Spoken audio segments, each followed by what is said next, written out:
ఛానలుకి స్వాగతం. ఈ రోజు ఈ వీడియోలో మనం మిథున రాశి వారి యొక్క జాతకం గురించి తెలుసుకుందాం. వీరి యొక్క జీవితానికి సంబంధించినటువంటి ప్రధానమైన అంశాలు ఏంటి? ఈ 2025వ సంవత్సరం మార్చి 16వ తేదీ ఆదివారం యొక్క దినఫలాల ప్రకారం గుండె దద్దరిల్లే వార్త ఒకటి మీరు వింటారు. ఎటువంటి వార్త వింటారు?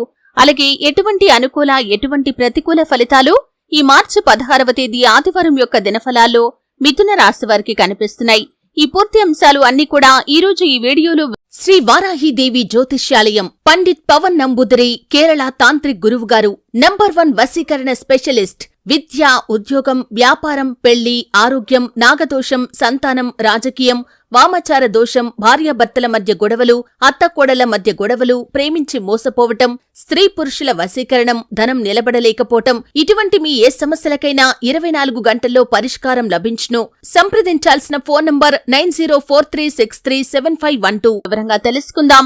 వీడియోలోకి వెళ్లే ముందు మా చిన్న రిక్వెస్ట్ ఏంటంటే, ఇదివరకు మా ఛానల్ ని మీరు సబ్స్క్రైబ్ చేసుకున్నట్లయితే సబ్స్క్రైబ్ చేసుకోండి. అలాగే పక్కనే ఉన్న గంట సింబల్ మీద ఆల్ అప్డేట్స్ ని క్లిక్ చేయండి. అప్పుడే మేము అప్లోడ్ చేసే ప్రతి వీడియోకి మీకు నోటిఫికేషన్ అనేది వస్తుంది. ఇక వివరాల్లోకి వెళ్తే కనుక మిథున రాశి అనేది రాశి చక్రంలో 3వ రాశి. మృగశిర 3-4 పాదాలు, ఆరుద్ర 1-2-3-4 పాదాలు, పునర్వసు 1-2-3 పాదాల్లో జన్మించిన వ్యక్తులు మిథున రాశి కిందికి వస్తారు. ఈ రాశి అధిపతి బుధుడు.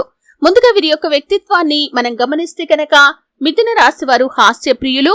ఎప్పుడూ తాము నవ్వుతూ ఇతరులను నవ్విస్తూ ఉంటారు. అలాగే కార్యరంగంలో దూకుడుగా వ్యవహరిస్తారు. కార్యదీక్ష, కార్యదక్షత కూడా ఉంటుంది. అలాగే మంచి చెడు ఆలోచించిన తర్వాతే ఏ పనైనా సరే వీరు మొదలు పెడతారు. మిథున రాశి వారు జీవితాన్ని ఎప్పుడూ కూడా ఛాలెంజింగ్ గా తీసుకుంటారు. జీవితంలో ఎదురైనటువంటి ప్రతి అపజయాన్ని చూసి కృంగిపోకుండా ఆత్మవిశ్వాసంతో అడుగు ముందుకు వేస్తారు. అనుకున్న విజయాలను సాధిస్తారు. ముఖ్యంగా ఈ 2025వ సంవత్సరం మార్చి 16వ తేదీ ఆదివారం యొక్క దినఫలాలు మిథున రాశి వారికి మిశ్రమంగా కనిపిస్తున్నాయి. అంటే కొన్ని అంశాల్లో అనుకూల ఫలితాలు చూస్తే మరికొన్ని అంశాల్లో మీరు ప్రతికూల ఫలితాలనైతే చూడబోతున్నారు. కానీ గుండె దద్దరిల్లే వార్తనైతే ఒకటి వింటారు. అంటే మీ యొక్క సన్నిహితులకు సంబంధించి ఒక విచారకరమైన వార్త వినే అవకాశాలు కనిపిస్తున్నాయి. వారికి ఒక పెద్ద సమస్య రావటం లేదా ఏదైనా పెద్ద ప్రమాదంలో వారు పడటం, అనవసరమైన గొడవల్లో ఇరుక్కోవటం, ఈ విధంగా వారికి సంబంధించినటువంటి ఒక విచారకరమైనటువంటి వార్త వినే అవకాశాలైతే కనిపిస్తున్నాయి. వారి గురించి ఆ శివయ్యను మనస్ఫూర్తిగా వేడుకోండి. వారికి పొంచి ఉన్నటువంటి సమస్య కావచ్చు, ప్రమాదం కావచ్చు, వారి దరిదాపుల్లోకి కూడా రాకూడదని శివయ్యను వేడుకోండి. ఆ శివయ్యే వారిని ఆ సమస్య నుండి బయటపడవేస్తాడు. వీలైతే శివుడికి రుద్రాభిషేకం చేయించండి. వారికి పొంచి ఉన్న ప్రమాదం నుండి వారిని కాపాడిన వారవుతారు. అలాగే మిగిలిన అంశాలు చూస్తే ఈ యొక్క మిథున రాశి వారు చాలా కాలంగా వదిలేసినటువంటి ఒక పనిని ఈ రోజు పూర్తి చేయబోతున్నారని చెప్పుకోవాలి. అలాగే చాలా కాలంగా కలుసుకోవాలి అనుకుంటున్నటువంటి ఒక వ్యక్తిని కూడా కలుసుకోబోతున్నారు. వారు మీ యొక్క బంధువులు కావచ్చు, ఒకప్పటి మిత్రులు కావచ్చు, ఒకప్పటి ఇరుగు పొరుగు కుటుంబ సభ్యులు కావచ్చు. చాలా కాలం నుండి వారిని కలుసుకోవాలి అనుకుంటున్నారు. కానీ పరిస్థితులు సహకరించక మీరు కలుసుకోలేకపోతున్నారు. అటువంటి వ్యక్తిని కలుసుకునే అవకాశం అయితే ఈ రోజు మీకు రాబోతుంది. అలాగే మిథున రాశి వారు ఎవరైతే నూతనంగా ఉద్యోగాల కోసం ప్రయత్నాలు చేస్తున్నారో వారి కోరిక ఖచ్చితంగా నెరవేరుతుంది. ఒక చక్కటి అవకాశం వారి ముందుకు వచ్చే సూచన అయితే ఈ రోజు దినఫలాల ప్రకారం మీకు కనిపిస్తుంది.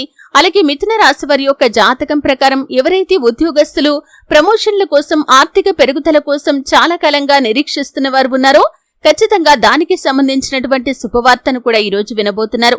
కానీ కుటుంబ సభ్యులతో లేదా మీ యొక్క లైఫ్ పార్ట్నర్ తో లేదా మీ యొక్క అత్యంత దగ్గరి బంధువులతో ఒకరితో గొడవ జరిగే అవకాశాలు ఉన్నాయి. కాబట్టి ఈ అంశంలో తగిన జాగ్రత్త ఖచ్చితంగా తీసుకోవాలి. అయితే మిథున రాశి వారు ప్రతికూలతలను అనుకూలంగా మార్చుకోవటానికి శివారాధన తప్పనిసరిగా చేసుకోవాలి. హనుమాన్ చాలీసా పఠించండి. మీ శక్తి మేరకు దాన ధర్మాలు చేయండి. అపారమైన పుణ్యఫలాన్ని మీరు ఖచ్చితంగా పొందుకుంటారు. అలాగే గోమాతను సేవించడం, గోమాతను ఆరాధించడం ద్వారా కూడా సకల దేవతల యొక్క అనుగ్రహం మీకు ఖచ్చితంగా కలుగుతుంది. గోమాత ఆరాధన వల్ల సకల దేవతలు మిమ్మల్ని ఆశీర్వదించి మీ యొక్క జీవితంలో ఎన్నో శుభాలను కలిగిస్తారు. అలాగే పేదలకు గొడుగులు, పాదరక్షలు దానం చేయండి. అపారమైన పుణ్యఫలాన్ని ఖచ్చితంగా పొందుకుంటారు. అలాగే ప్రయాణికుల దాహార్తిని తీర్చే ప్రయత్నం చేయండి. అది మీకు మరింత పుణ్యఫలాన్ని అనుగ్రహిస్తుంది. చూశారు కదండి. వీడియో నచ్చితే ఖచ్చితంగా లైక్ చేయండి. మరిన్ని మంచి మంచి వీడియోల కోసం ఇప్పుడే మా ఛానల్ ని సబ్స్క్రైబ్ చేసుకోండి.